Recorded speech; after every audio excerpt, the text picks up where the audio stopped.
Hickok 45 here. Welcome to the Hickok 45 Talks channel.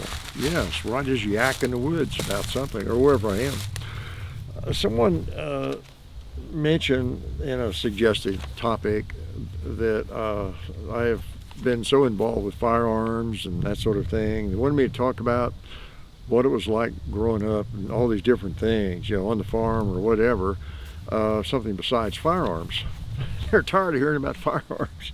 Well, I could do a little of that. I didn't really grow up on a farm like some people have. We were out on farms, my grandfathers and uncles and everything, pretty regularly out in Grant County, Kentucky.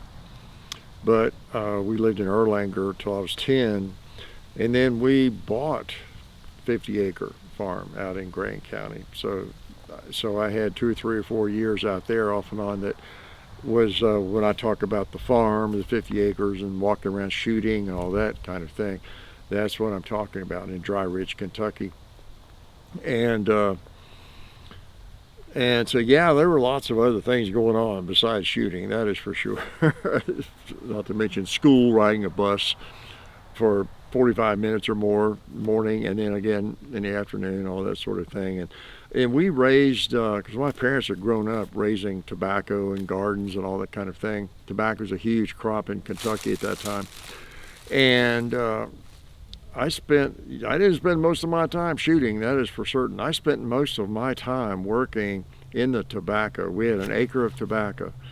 And that was before they started measuring it by the pound, or determining how much you could raise by poundage.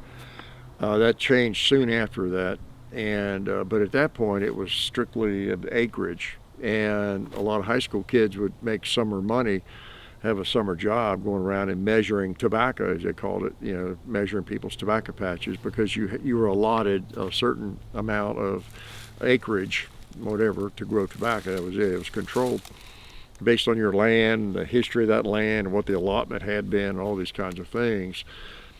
And so we raised an acre. That may not sound like much, but that's a lot of tobacco to plant, because there was always something to do in that, really. And like you started with the seeds on a bed covered up with canvas, very carefully done. And then you have to weed that entire bed. And I remember ours was about 100 feet long and, I don't know, 10 feet wide or something. You have to put a board across it and then just move it like a few feet at a time, and reach down in there and pull the weeds out to protect those little plants and all that. That was one of the biggest jobs. And then when they get big enough, you'd plow up the field and disc it, get it ready to plant, and then with a tobacco setter that attached to the back of the tractor, you'd pull the plants first and roll them up in burlap, keep them damp, and then put them on that tobacco setter, which you attach to the back of the tractor. And then Dad or somebody would drive it really slowly and then 1 or 2 people sit in the back and put those plants down on the ground as you move slowly, and it would squirt some water and all that kind of thing with each plant. There was just always something like that to be doing. And once it got to growing, then they had to get out there by hand. Dad would run the cultivators through the rows, but between the plants, we'd have to hoe it, cut it with a hand hoe, cut the weeds out and rake dirt up around each plant, a whole acre of it. And I mean, it seemed like a massive field. When I think about a house on an acre now, that field seemed bigger than that to me. But because we'd be out there days just hoeing it, cutting weeds. And then there'd be a time when it would grow a while and you'd have to top it, break the top off of each plant, go through there. It was a messy job to get tobacco gum all over your hands. Some of you know what I'm talking about. And then the suckers. We never did use there's a sucker spray now, I think, that supposedly keeps those from coming on. It'd be a little gross around or just above each leaf. You just have to break them off. That's the way we did it. Your hands would get literally black with gum, tobacco gum, which is probably not healthy. As I've read now, I think you get nicotine through your skin and all that kind of thing. Maybe it's why I'm so brilliant. It triggers something in my brain. So you'd have to do that, and then when it came time, it was ripe in the late summer, you'd go out in the field and cut it, put it on tobacco sticks, of all things, and then haul it to the barn, and then get it up in the rafters, and it would be in there curing for months, couple, 3 months, and then you'd have to strip it when it dried out. You'd have to wait till it was rainy and moist before you got it down out of the barn, or else it'll all fall apart, and stack it and book it under a tarp, and then everybody has a stripping room. No, not that kind. And you have to go in there, and we have a heater in there because it's always in the winter when you're stripping the tobacco.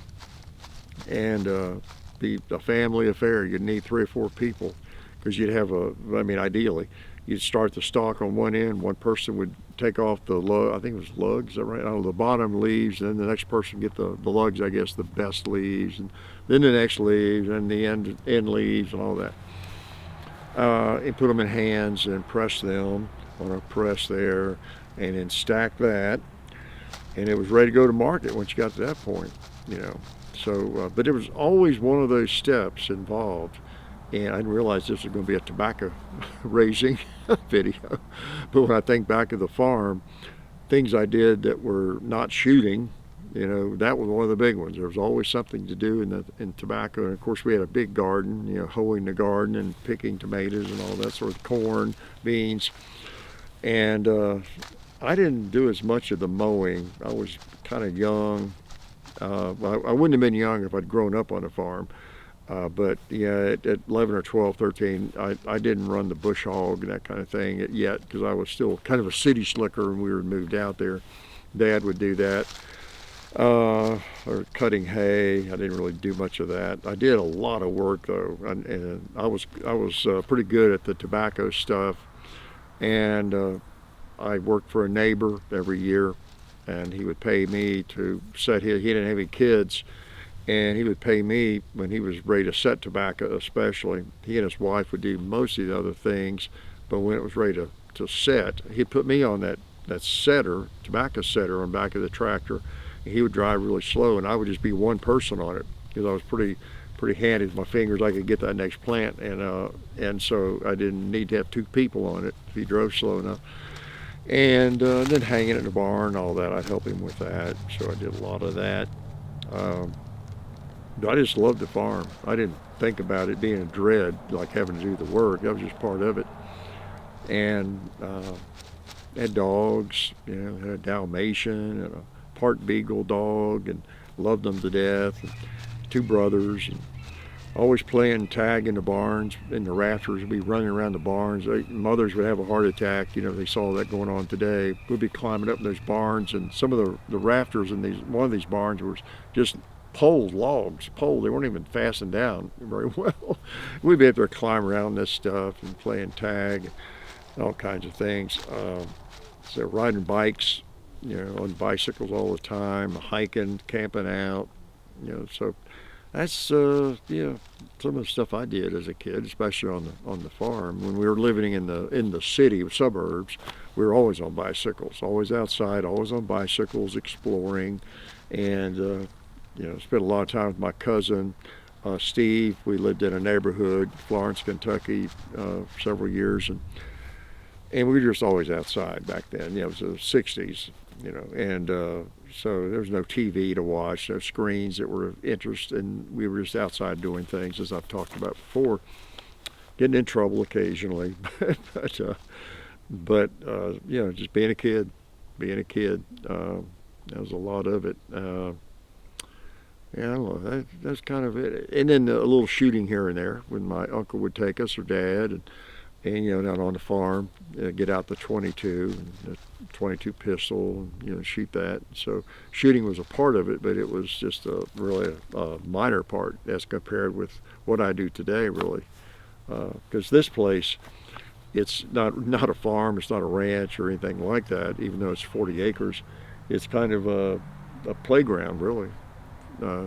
It's a playground to do other things with. You know, we don't really raise anything, never have raised cattle, or had no intent to do that. I don't have a lot of, well, we raised calves. That's another thing we did when we were on that farm.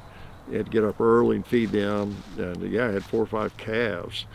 I forgot about that. That was a job, especially in school mornings. You have to get out there, and wasn't even daylight yet, and feed them, and then get back, clean up, go to school. But we haven't done anything like that here, and no intent to. It's biking trails, shooting ranges, and hiking. I just mess around on it. It's my playground. It's my luxury playground. So anyway, that's just a couple things about my childhood. I don't know what I'll call this video, Hickok 45 as a dumb kid or something. But that was me, being a dumb kid, just getting through like everybody else, being clueless, having no clue that, I did one day. I had this vision. I think I was about 10, and it just sort of came to me. I sort of, I don't know if I'd been drinking something or eating something unusual, but I had this vision of me when I was older, and there being this thing called the internet, and I was out in the woods with a camera, talking to a camera and shooting guns. Yeah, I had that vision. Yeah, you believe that, don't you? I think I was eating some peyote or something by mistake. That's all I got to say about that.